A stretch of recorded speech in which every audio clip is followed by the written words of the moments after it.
Welcome to another edition of Christy's Court on the Field of 68 Podcast Network. We are so thrilled to be joined today by Kellie "Jolly" Harper, the head coach at Tennessee, currently ranked number 4 in the country. Kellie, thank you for joining us. Well, thank you for having me. Appreciate it. Well, let's take a walk down memory lane and go back to Sparta, Tennessee, where you first fell in love with the game. What did that process look like for you as a youngster? It was actually pretty natural. My parents both played college basketball, and I like to tell people that the first day they brought me home from the hospital, they put a ball in my hands, took a picture. So I played basketball my whole life. They were, my dad was a coach, and I was in the gym from a very young age. Right. And I've got 2 younger brothers. They ended up playing, and it was something that we just enjoyed. Small town. I played in small rec leagues, played in elementary school, then started in AAU.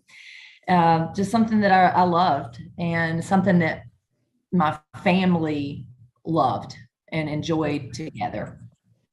And to have 2 younger brothers, what were those backyard battles like, or front yard? I don't know who Yeah, so we had we were fortunate. My dad was assistant principal at our high school, so we didn't go to the backyard. We went to the gym. We about a minute and a half away. We went over to the gym, and one of my brothers is about 3 years younger. The other's 11 years younger. So the middle brother and I had some battles. I'm pretty positive we never finished a one-on-one game. It was just that competitive. We would get in a fight every single time, but we played a lot against each other. Brent, he ended up playing at Tennessee Tech, was a 1,000-point scorer there. So he had a great career. But we both just, we got after it. Dad had to break us up quite a bit. Oh my goodness. Well, speaking of your father, the late Kenneth Jolly, he was your high school coach. And what was that experience like? I coached my daughter in high school. She just graduated last year. So I know that there's a dynamic there that's different for everyone. What was that like for you? Well, the interesting thing for us, he was our assistant coach, not our head coach. However, he was really tough on me. Typically, your head coach is tough. The assistants come in behind and pick them up, pick up the players. Not so much. It was the other way around. So my dad he was pretty hard on me, but he pushed me my whole life. I remember when I was young, he told me one time, he said, if you want to do this, I'll help you, but you're not going to do it. If you want to do it, we're not doing it halfway. And so that was basically me giving him my blessing yes, I want to do this. And, he was, he never, how I feel like you can hear that and it sounds like a negative. It was not a negative. My dad pushed me, but it was all positive. It wasn't past the point that he shouldn't push. He was just trying to help me be the best player that I could be. But he was also such a wonderful human being. I mean, just salt of the earth, humble, hardworking, just, gave you so many qualities to aspire to off the court as well. Well, wow. I mean, the apple doesn't fall far from the tree with you in that regard. So he did a fantastic job parenting and guiding you through that chapter of your life. I mean, you had an AAU experience where you were a 5-time All-American, caught the eyeballs of one revered, iconic, late great Pat Summitt. What was that recruiting process like? And when you saw her watching you at the AAU level, did your eyes go over there and say, oh my goodness, there's Pat Summitt? Thinking back, I must have been extremely focused on what I was doing because I never knew. I never knew when she was there, when the coaches were there. I was pretty focused, very, very serious about basketball, very serious about what I was doing, and didn't let a lot of peripheral things bother me or affect me.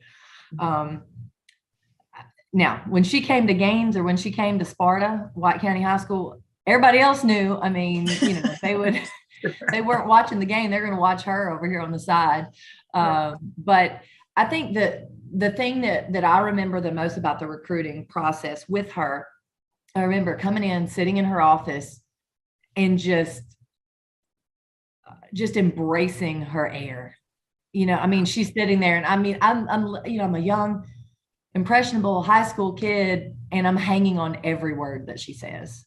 And I knew from the moment I met her that Tennessee is where I wanted to come to school. I knew that when I met her, because I wanted to be a part of what she was doing. And I was very fortunate that I met her first, and then sometime after that got an offer from Tennessee. So I'm really glad they continued to pursue me, because I was sold in that first meeting. And I think just getting to know her in that process, and obviously at the time understanding where Tennessee was in women's basketball, I was more about the team and winning a national championship. That was the most important part to me in the recruiting process.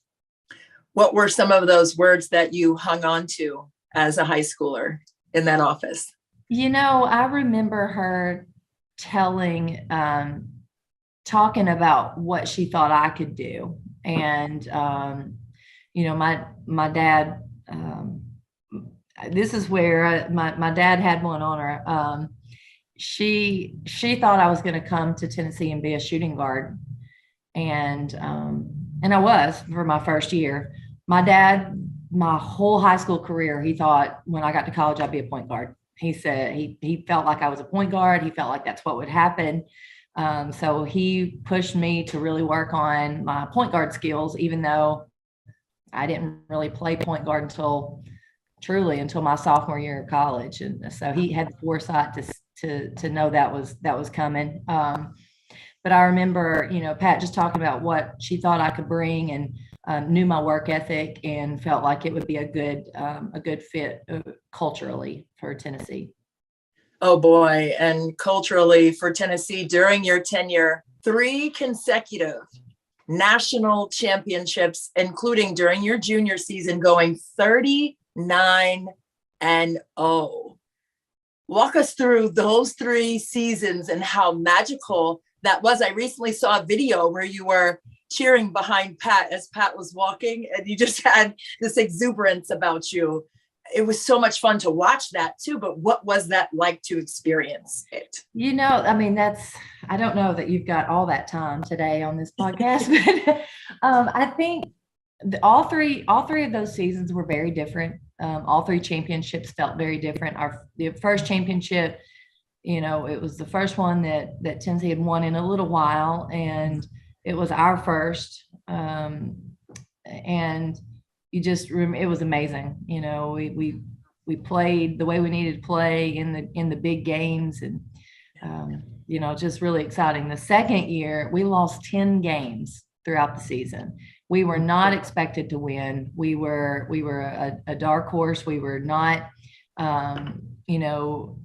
looked at as a contender for a championship. And we got better. I remember after the SEC tournament, we lost the SEC tournament, and Pat came up and said, we have 2 weeks to get better, and you have to be a better basketball team in 2 weeks. And I remember thinking, well, all right, we've got to get better. And we did. And there's no doubt that those 2 weeks were huge in our growth, and we were able to win a national championship. And then the third, completely different, because we went 39-0. So, I think what happens when you win 3 in a row, I thought we lost a little bit of the process. You have to enjoy the process leading up to. You can't just fast forward and have dessert. You've got to go through the whole meal. And I think our senior year, we were expected to win. We wanted to win. All we wanted to do is play for a national championship. We wanted to get to the good stuff. And I don't think we took the time that year to get better on the journey. It's taken me many years to be able to get to this point. I'm still, I tell people I still have to have talk therapy to get through that loss my senior year. But, I think, as a coach and in many years past, I can really look back and kind of see some things that you just can't see when you're right in the middle of it. Oh, absolutely. Retrospectively, Tennessee took us out of the Final Four my junior year. So the Rocky Top song, I need therapy hearing that. Right Yeah, now. a lot of people, when you're in Tennessee and especially when you pull for the Big Orange, you come in, your lullaby is Rocky Top. I mean, that's what you sing your kids to sleep. My children both knew Rocky Top, and Jackson knew Rocky Top well before we got to Tennessee. Just what you do.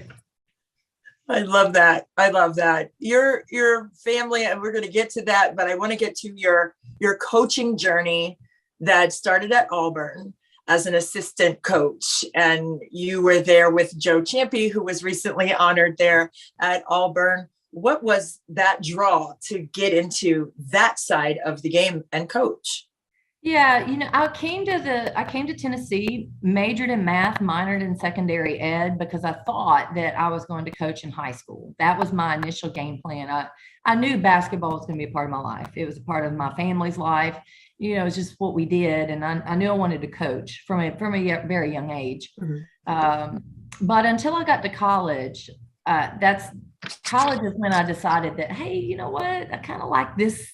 I like this. I like this level, and decided to pursue college coaching. I was very fortunate to. I had gone down and worked camp at Auburn, and prior to my graduation, and met Coach Champy and his staff, and they had a position open, and he hired me, and I'm very grateful that he allowed me to get my foot in the door with him, a Hall of Fame coach.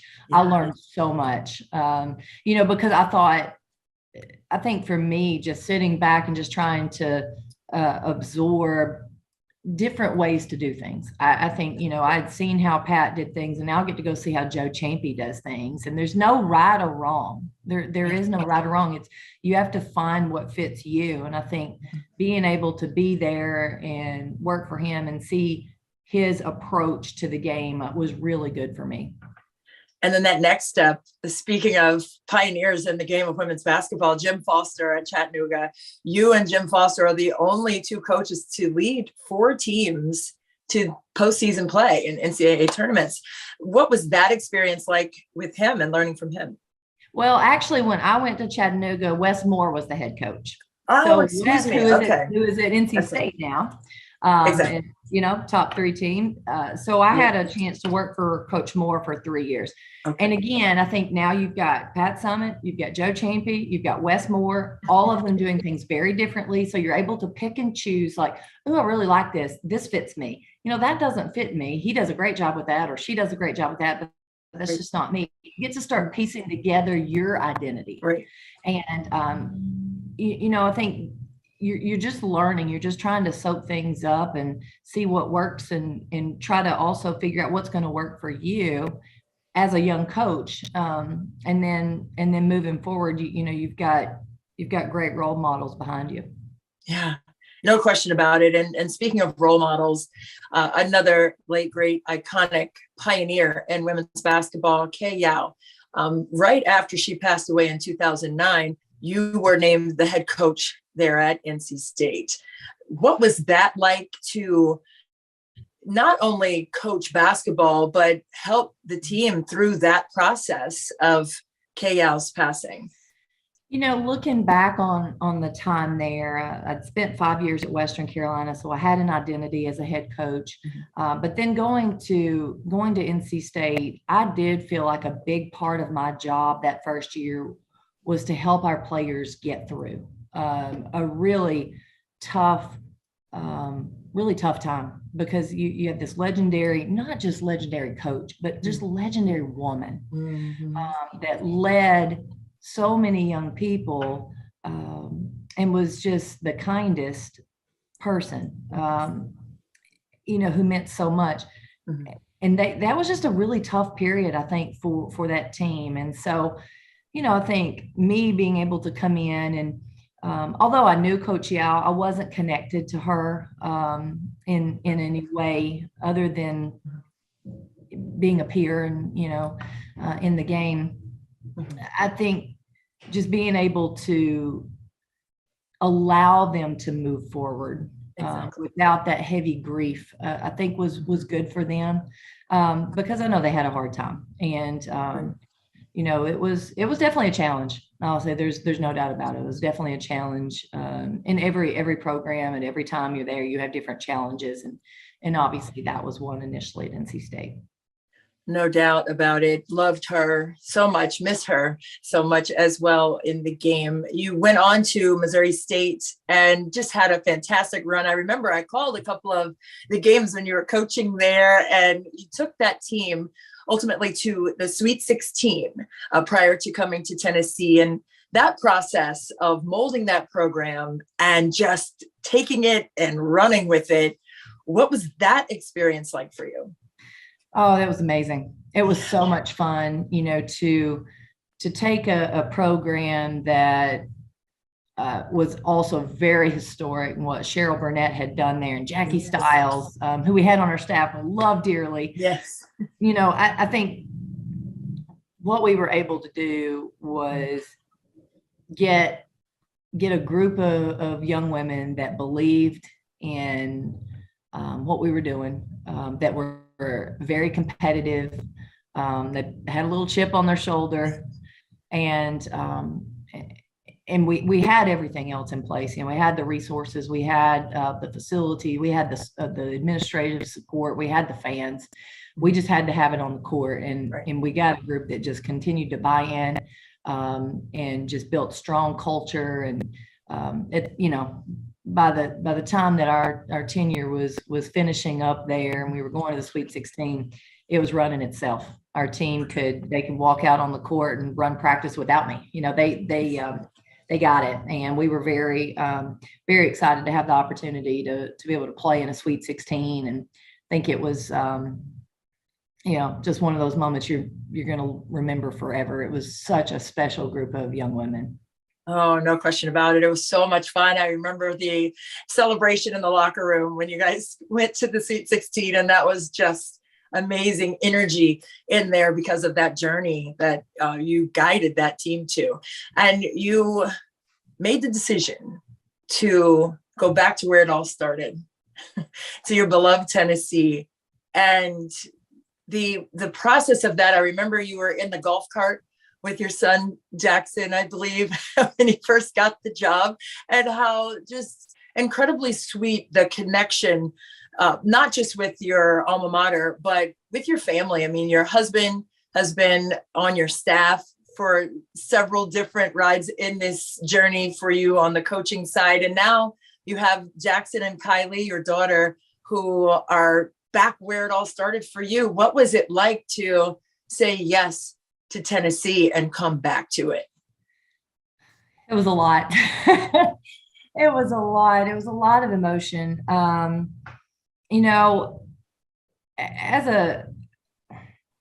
As a coach, I've always been asked, was this your dream? This had to be your dream. This had to be your dream come true. And actually, it wasn't my dream. I don't know that I ever said, I want to be the head coach of the University of Tennessee someday. And the reason I didn't is because in my mind, that was Pat's job, and that was going to be Pat's job forever. So it never even, and I'm being very honest, it never crossed my mind that was, an option or going to be an option. And, that's me, putting her in an immortal category. She's going to do this forever. That's how we felt. But when the opportunity did arise, and I got a phone call to gauge my interest, obviously at this point, that's when you start realizing that, one, I may have an opportunity to go back to my alma mater.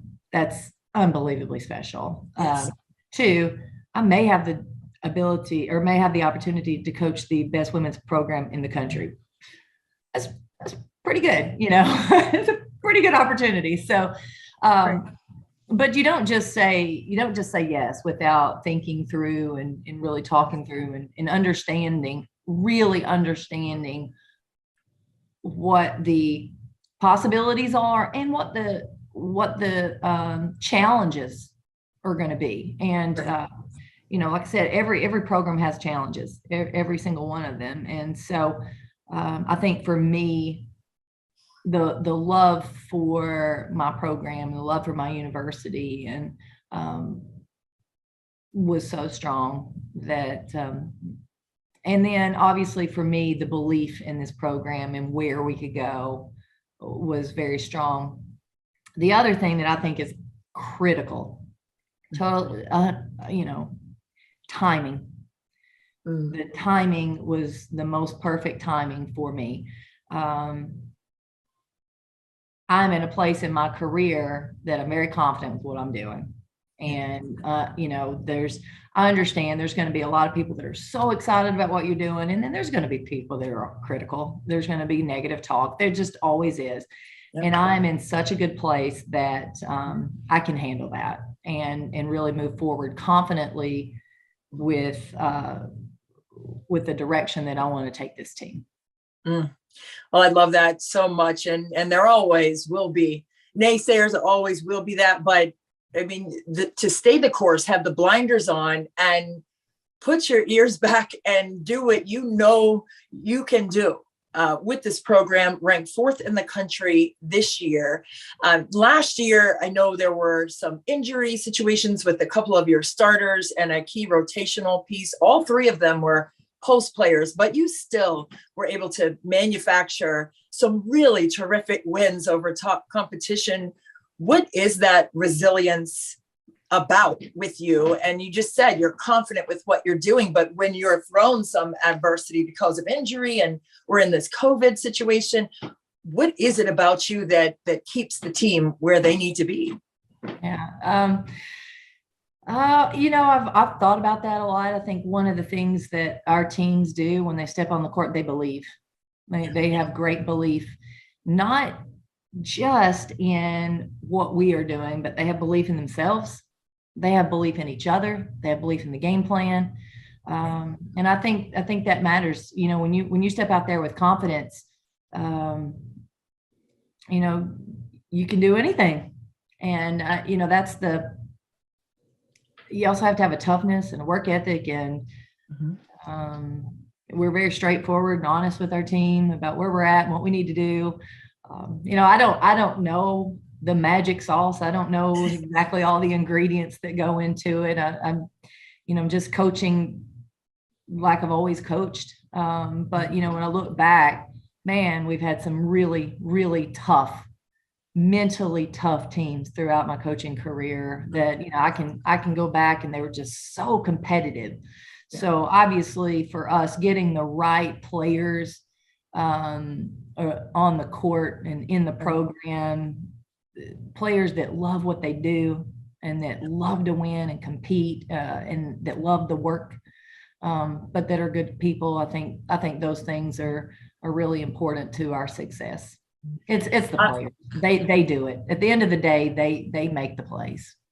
Right. I'm looking for my shoes right now because you are just so intensely motivational. I just love to hear you speak. And when you have your recruits who come into your office, do you ever flash back to when you walked into the office and Pat was speaking with you and you, as you said, were holding on to every single word? What does that feel like now that the roles have been reversed?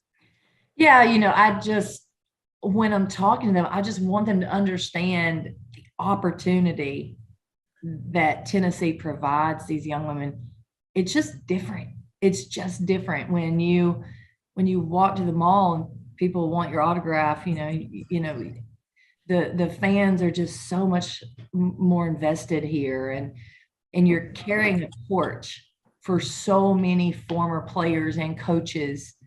And then the other thing I've said it many times, I think when you decide to come to the University of Tennessee, you have not only an accountability to this program, to this alumni, to this community, to this university, but you have a responsibility to women's basketball. That's where I think Tennessee is in the game. And you're not just representing Orange, you're representing women's basketball every time you take the court because there are eyes on this program. No question about it. You already said, you're ranked fourth in the AP poll this week. And Jordan Horston is your top scorer, but she is also your best playmaker. And you were talking about how your father was kind of saying, hey, she can be a point guard. And right now you still hold the record at the 7th spot with 452 assists. What do you see in Jordan Horston as being that coach on the floor for you that's guiding the team this season?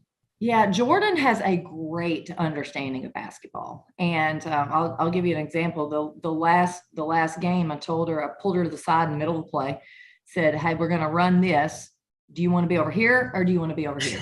And, just giving her some freedom and some opportunity to voice her opinions, I think is important because she's really good and she has a great mind. She understands the game. Right now, she's playing with great aggressiveness. She is a playmaker. She has expanded her game so that she is now not just passing, but she's passing, she's scoring, she's handling the ball, she's rebounding, she's defending. She's doing everything that you can do for this basketball team. And she's doing it with poise and confidence. And she just wants to win. She loves this team and she just wants to win. She's a great competitor. I love that. And just lastly, just the dynamic with you and your husband being on staff together and really tap into the dynamic of that. What was the decision to have that happen? But also, how has that been great for you and your young family? Yeah. So when I took the job at Chattanooga for Wes Moore, he also hired John as an assistant as well. And so we actually started our coaching career together as assistants. And as I moved over to the head coaching world at Western Carolina, we found something that really worked for us. I thought we had a good balance with what we brought to our program. It is, a lot of people will talk about it being a family, and I get that, but we really immerse our family with this program. We bring our children to practices. They come to games. They love the team. Jackson will tell you he's got 14 older sisters. For Kylie, as a young girl, to have those role models, I think is really special. But I'll tell you, not just Kylie, like Jackson, those are his role models. Yes. He talks about WNBA. He talks about watching. And I think so often, what an amazing opportunity that he has to grow up and have this sense of appreciation for what women can do, because he has it. And I think that's a unique thing. And our players, a couple of them have come to watch Jackson's little league basketball games. They help him on the court. It's really fun. And I tell you what, my mom always told me, if you want someone to appreciate you or like you, be good to their kids. And I see that now. So, when our players love on our children, it means the world to me. Absolutely. I just have visions of Jackson warming up with the team before games, and he still does it. He still does it. He gets out there, he gets his jersey on, and he likes to be right in the middle of it.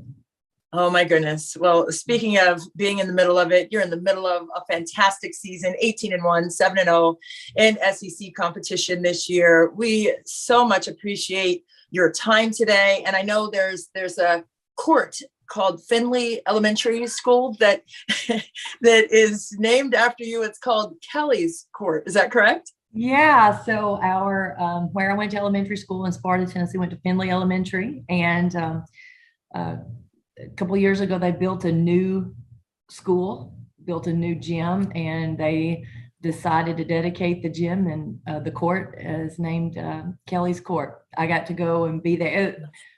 How cool is that? I mean, where it all started for me, being on my first elementary team, and that was really special. Meant a lot to me.